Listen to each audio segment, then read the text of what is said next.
Coming up on Chapman News, 1 week after a massive fire destroyed a historic military hangar in Tustin, there are concerns about the environmental impact of toxic debris. We have the latest. A humanitarian crisis at hospitals in Gaza. Health officials say patients are dying while Israel says Hamas is using the medical centers to conceal tunnels and weapons storage. We have the latest.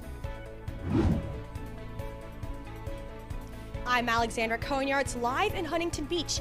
Coming up, I will have a story on a move by local lawmakers to put restrictions on which children's books are allowed here in public libraries. That story, weather, and sports, just ahead. From Dodge College of Film and Media Arts, this is Chapman News. Good afternoon and welcome to Chapman News. I'm Emily Cho. And I'm Kate Worsham. We start today with an update on the fire that destroyed a historic military hangar in Tustin. Firefighters remain at the hangar site as flare-ups continue to pop up 1 week after the fire. Schools in the area have been closed as a precaution as smoke remains heavy at times. The initial cleanup is underway and concerns about the environmental impact of the fire's aftermath. Officials say the debris from the fire contains asbestos and other hazardous materials. The city has had to close all 9 parks in the area. Officials urge residents to limit their time outside and keep windows and doors shut. The U.S. Navy, which owned the hangar, is providing Tustin with $1 million to pay for the cleanup. Governor Gavin Newsom says the fire that has closed a portion of Interstate 10 through downtown LA was intentionally set.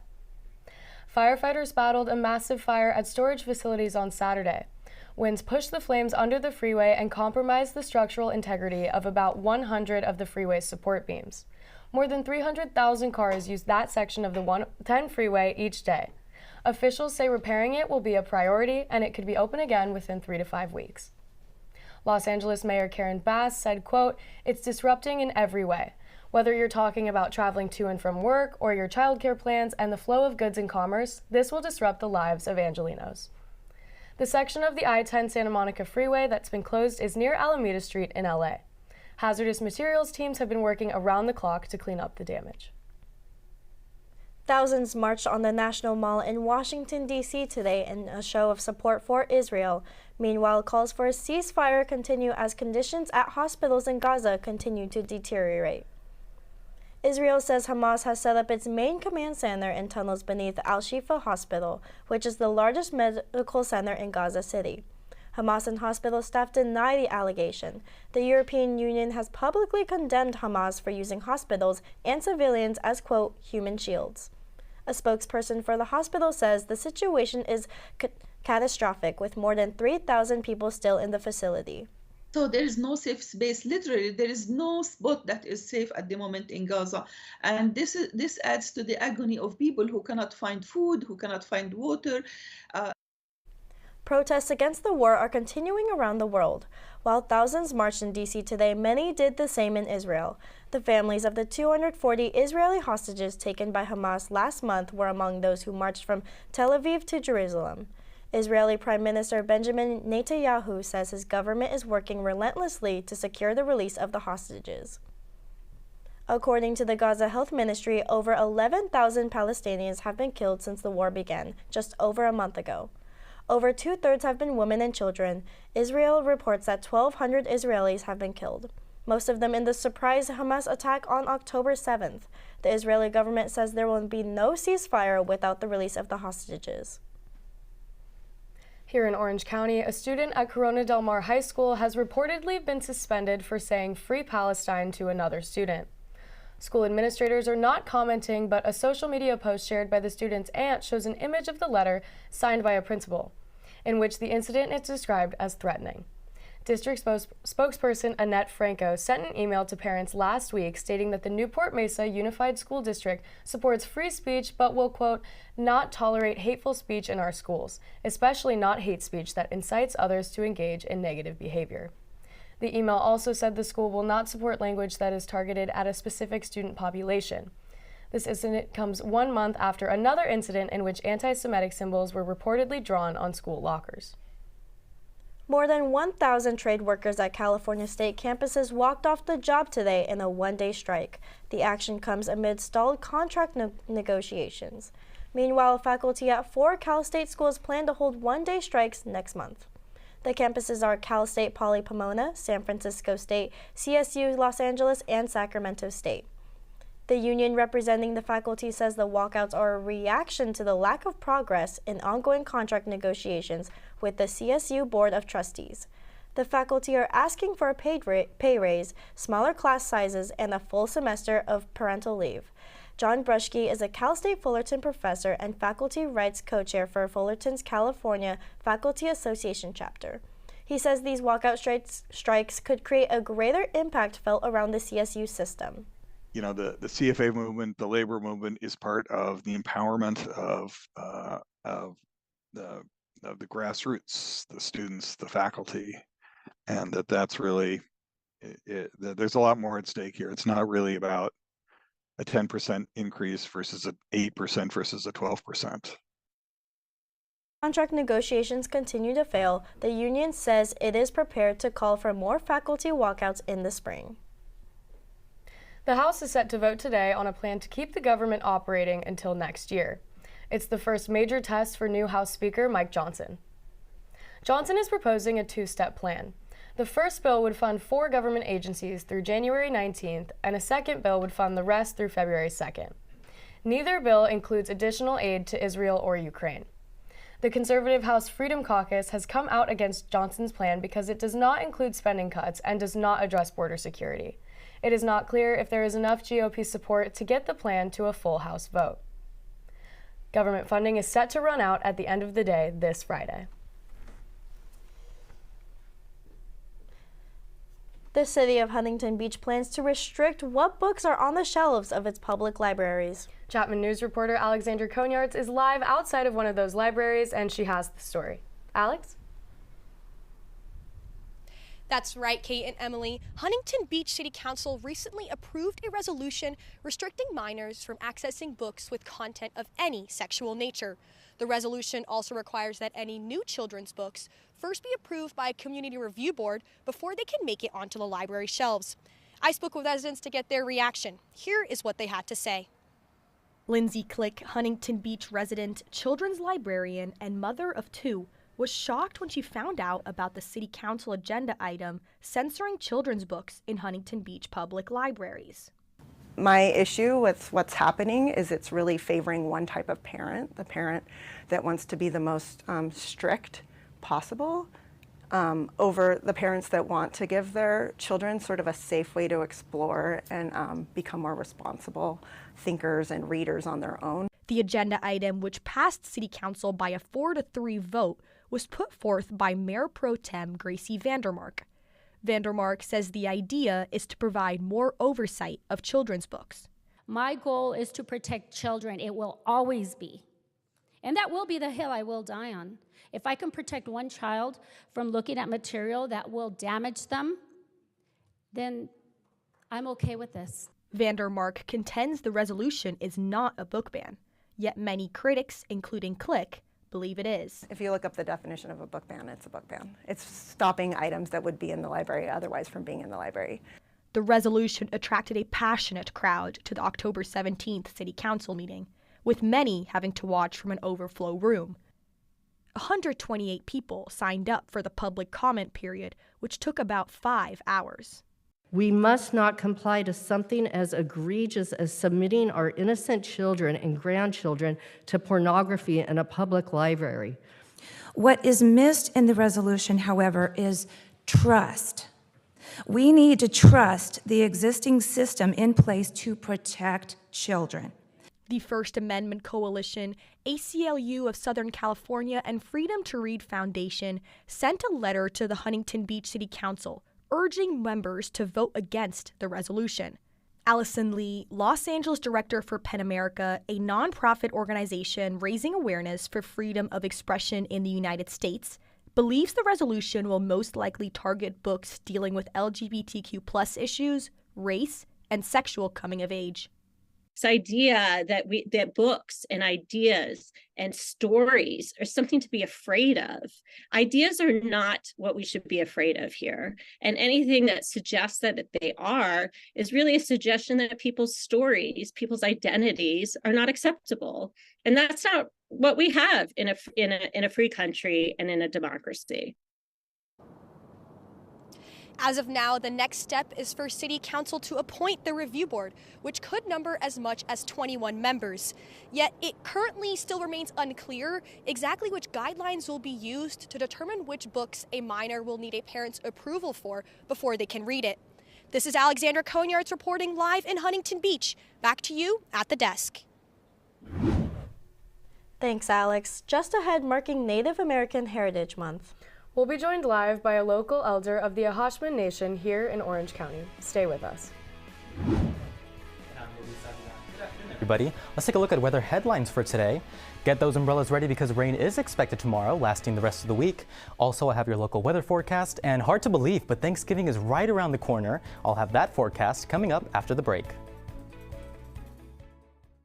I'll be seeing you in all of our favorite places with laughter and warm embraces all day through. Elmo loves you. I love you too. With free COVID-19 vaccines, sunnier days are ahead. Visit getvaccineanswers.org. I'll be seeing you.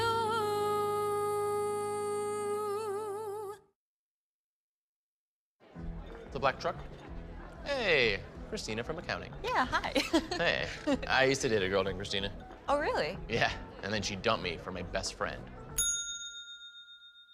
You want to see some photos of them that I took? I don't. I thought we talked about this, buddy. Buzzed and overshared again? Yeah. Yeah. I'm gonna call a car. That's a smart idea. So yeah, I know, that's why I did it. Hey, you're gonna get back to the top of the mountain. Does that mean I'm gonna get back with Christina? No. Oh. No. November is Native American Heritage Month. Orange County is the ancestral territory and land of the Chapman Nation. Elder Adelia Sandoval joins us today live in studio. Thanks for being here. Thank you. Umpalov. So first question, can you tell us a little bit about your role as tribe leader of the Chapman? Well, I'm the spiritual overseer of the tribe, and that means that I oversee all of the ceremonies and things like that we have for our people. I bring in the culture, I teach the culture, and I also have a lot of things to say so that we can stay on track in a good spiritual way, honoring our ancestors. Your tribe is currently recognized at the state and county levels. What would it mean to you to be recognized at the federal level? It would be awesome to be recognized on the federal level, and it's a huge and long enduring pursuit. But what it does is it will give our people a bigger voice, not only locally, but federally. We would have a government-to-government relationship with the United States, which is huge. And also, just to give you a simple example, we would be able to claim our ancestral remains when they're found on federal land. Right now, for example, at Camp Pendleton, if one of our tribal remains, our ancestral remains, is unearthed, we cannot claim them for ourselves. We have to call in a federally recognized tribe to do that for us. And so it's kind of sad. We have to just sit back and wait. So that would be something so significant to us. And it also would give us opportunities to have land, a place where we can gather, because we do not. We're an urban tribal nation. We do not have we don't have a reservation, for example. And how do you educate and spread awareness about Native Americans and your tribe to the younger generations? Well, that is a good question. And what I say is we need to inspire. So my goal has been always to teach the young ones our cultural and spiritual ways. We have gatherings. I work at the farm called the Ecology Center in San Juan Capistrano, and so we have gatherings there for the kids. We have outings, but when we go and I teach them our way of doing things, by looking at the plants and the trees, by honoring the ocean and the sea, the way that the seaweed, the creatures, and to know that we have stories. So I teach stories. I talk about stories, and so they can learn that way as well. try to get their attention away from, the modern day technology so that they can learn, some simpler and more beautiful ways. So. That is so great. Thank you again, Elder Adelia Sandoval, for joining us today and helping us to understand more about the Ahoshman Indigenous people right here in Orange County. Adelia frequently speaks at local schools and organizations in Orange County, including our very own Interfaith Chapel here on the Chapman University campus. For more information, you can visit jbmian.com.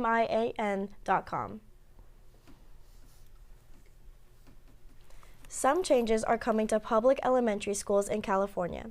Chapman News reporter Allison Gonzalez takes us inside the classroom for a closer look. California Governor Gavin Newsom has signed a bill that requires cursive writing to be taught in 1st through 6th grade. I spoke to the principal of an elementary school here in Orange about the impact of this change in the classroom. She explains why some teachers are reluctant to teach cursive writing. They're already really limited on the amount of minutes that they have for their standards as it is, and so because neither of them want to give up more of their minutes for cursive. Brunazzo says it is not reasonable for 1st and 2nd grade students to learn cursive because they still struggle with learning print and writing their name. And some parents agree. Technology makes cursive writing outdated. It's something that they won't need much because we type everything now. However, some parents support the idea. But I think they should teach and start teaching them and showing the kids about cursive writing, because even my daughter, who is an elementary student here, is curious. Cursive writing isn't the only new law being implemented. There's also one regarding a required 30-minute recess break. While most schools already have a 30-minute recess for students, some students choose to use that time for other academic activities. So is that me taking away their lunch because they're doing an academic subject during their lunchtime? Or is that a choice for them that they're making because that's when they want to get it done and they agreed to be part of that? Educators can no longer hold students in from recess as a form of punishment. Brunazzo notes this impacts teacher authority and discipline in the classroom. They're taking away our power to do that. Unless I'm giving them a timeout, which is taking them away from their educational setting, which is not the right thing to do.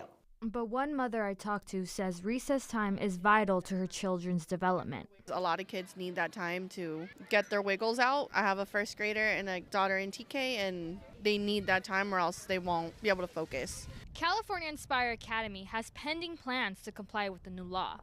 This is Allison Gonzalez reporting for Chapman News. Back to the desk. We've all experienced how busy our local freeways can get. Not traffic, I mean terrific, to say the least. But good news, relief is almost here for commuters along one of the busiest stretches of freeway in the country, right here in Orange County. A $2.2 billion project is adding additional lanes on the 405 between Euclid and the 605. This includes 2 express lanes which drivers will have to pay to use. Toll fees will depend on the day of the week and time of day. Solo drivers will be expected to pay an average of $3. The express lanes will be free for vehicles with 2 occupants during non-peak hours, and for 3 occupants or more, the lanes will always be free. The Orange County Transportation Authority says the goal of the 5-year project is to improve traffic conditions for a growing population. The express lanes are nearing completion and set to open on December 1st. Orange County also wants to know what residents think of the future of public transportation. The OC Transportation Authority has issued a survey offering residents the chance to voice their opinions about how the county should prioritize future public transportation projects. One of the questions asked on the survey is, what is your most common method of traveling? The survey also asks residents about their opinion about which local transit service needs the most improvement. To take part in the survey, visit octa.net/OC Transit Vision. The survey is available through this Friday, November 17th. It's been sunny here in Orange, but I am hearing that won't continue. Luis Avila is here with more on the weather for this week. Thank you, Kate and Emily. Yes, we've been feeling unseasonably warm temperatures here in SoCal, but I'm ready for the cool weather. And we'll be getting just that with rain headed our way. But first, let's go ahead and take a look at current weather conditions outside here in Orange. There we have Burt Williams Mall just outside Chapman University. We are feeling 79 degrees and partly cloudy, very comfortable, very warm and dry, but things are about to change. First, let's go ahead and take a look at the national forecast. Starting off in San Francisco, they're seeing the rain a day early today. 68 degrees, up in Seattle, 49 and cloudy. Moving on to Las Vegas, feeling 76. Phoenix might as well be summer today, 87 degrees. Denver, a comfortable 70 degrees. Moving on to the Midwest, we have Minneapolis at 64 degrees, partly cloudy. The windy city of Chicago seeing 60 degrees. Down south, we have a variety of temperatures. We have Houston at 70 with partly cloudy skies. We have Atlanta 68 and cloudy. Down in Miami, also seeing some rain at 81 degrees. Up in the Northeast, clear skies, sunny, 58 DC and 53 in the Big Apple. Now, the big story of the day is the rain that is headed our way. Let's take a look at that. Here we have an area of low pressure just off the coast in the Pacific, bringing all that moisture via the atmospheric river. Now, what is that? As the name suggests, it's a jet stream that brings moisture from the tropics, and we can expect the first round tomorrow and the second round over the weekend. By the end of the week, we should be expecting 1 to 3 inches of rain, so please prepare for that.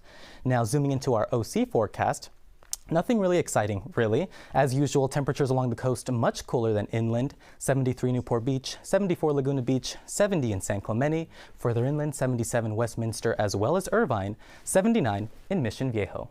Taking a look at your 5-day Fenestra forecast here in Orange. Enjoy the warm, dry weather today because look at that. Rain, rain, rain. Oops, sorry about that. There we go. Wednesday, the rain should arrive in the afternoon hours. Not certain how much rain we'll be getting, but definitely we'll be seeing much cooler temperatures, 70-degree high. Thursday and Friday, we'll be staying in the low to mid 70s. Expect some scattered showers here and there, but by Saturday, definitely expect the rain to come with a high of 69. Now, Thanksgiving is next week. I can't believe it. There we go. Let's take a look at your forecast for that day. 72 degrees, partly cloudy. That's definitely something to be grateful for. But take a look at the low, 49 degrees. So make sure to bring a warm jacket to Thanksgiving dinner. Definitely the only thing that'll be hot will be the turkey. That's it from me in the weather department. I'm Luis Avila. Now passing the plate to sports. I'm Joshua Feiners. Chapman football had one of their biggest wins of the season and in program history this past weekend. That and more coming up next on the Best Campus Sports Show.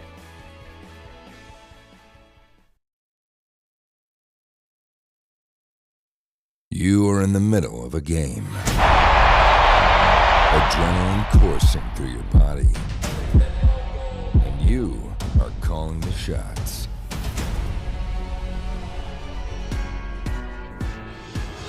Feel the power as you control the game's narrative.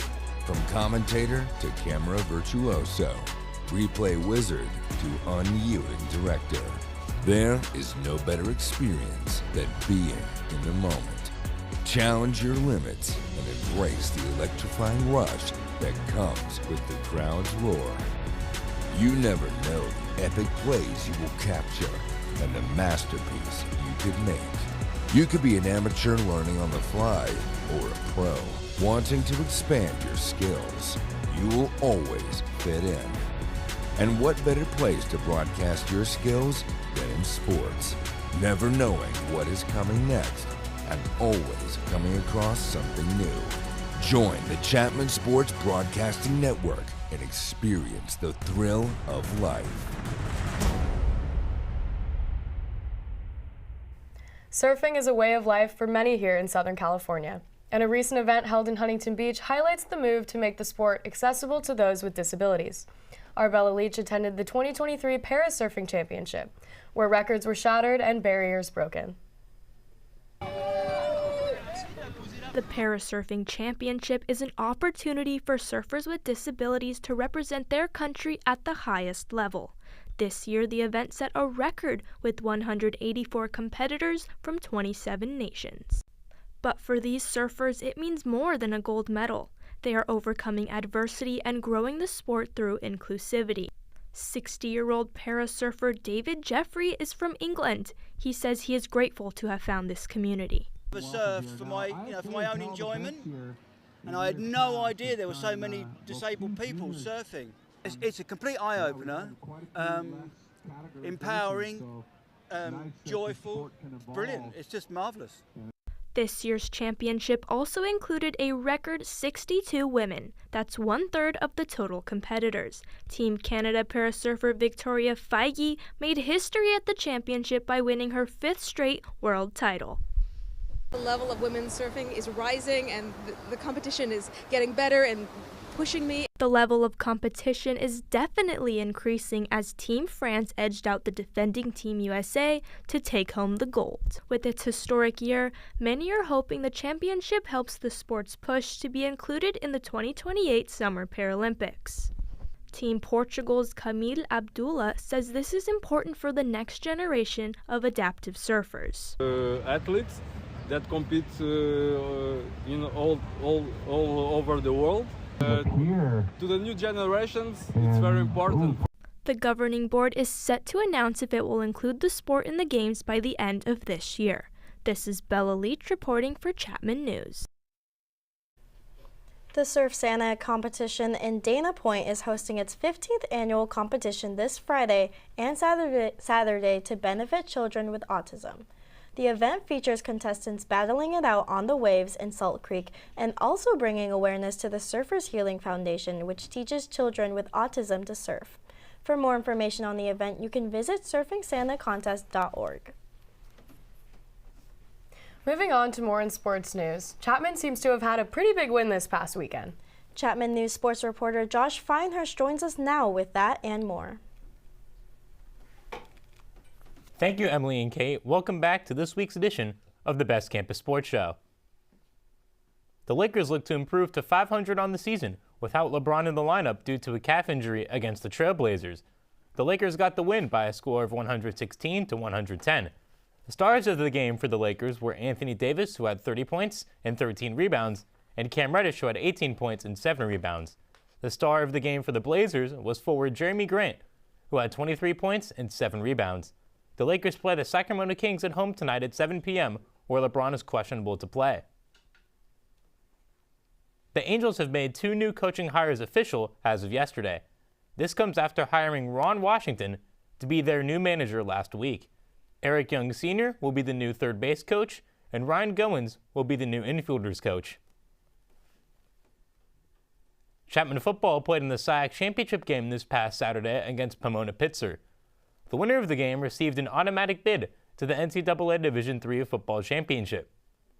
Chapman won in dominating fashion by a score of 41 to 20. One of the stars of the game was Chapman quarterback Luke Peterman, who won SIAC Offensive Player of the Week for his performance throwing 4 touchdown passes. The Panther defense was a force, forcing 6 total interceptions. The star for Pomona was receiver Quentin Wimmer, who had 193 yards and 2 touchdowns. Chapman ended the regular season on a 6-game winning streak, earning their first SIAC championship since 2019. They will play Whitworth in the first round of the NCAA championship on the road this coming Saturday at 12 p.m. Circling back to the football win against Pomona, freshman Roman Harden was key to the team's success. Harden tied the school record. It was like, whoa, I really just got an interception. I haven't had an interception since my 8th grade. Harden tied the school record for most picks in a game. The defensive back had 3 out of the team's 6 interceptions. Harden was just happy to get the interceptions, not even knowing that he tied the school record. When I got that first pick, it was like, whoa, I really just got an interception. I haven't had an interception since my 8th grade, and so getting that was it was just mind-blowing to me, really. And especially getting 3, I was like, this is awesome. Harden is making a huge impact in just his first year on the team. Chapman football will take on Whitworth on Saturday in Spokane, Washington at the NCAA tournament. Well, it looks like the clock is running out on this week's edition of the Best Campus Sports Show. I'll be passing it to Avery. Thanks, Josh. I'm Avery Feldman. Coming up in entertainment, how many of the movies you've watched are based on books? Stay tuned for that right after the break. When I was your age, I was just like you, fascinated by stars.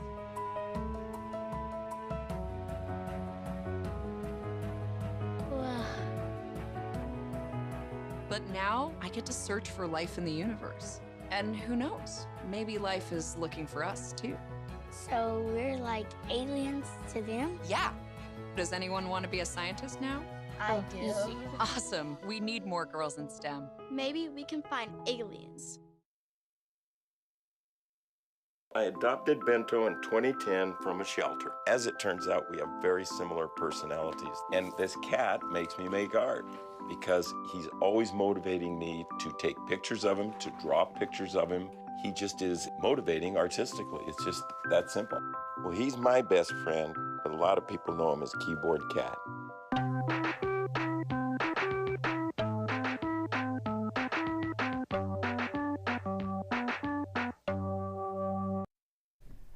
A Veterans Day event here in the city of Orange focused on Vietnam veterans. Our Avery Feldman has the details. The Field of Valor event has taken place for the past 9 years. Flags are displayed and dedicated to veterans and active duty personnel in the community. Gary Remlin, Field of Valor Chair, says it's an important event for the community. We've watched people who just come out here and process. It's a place of healing. It's a place to really think through what their military service was, friends that they lost.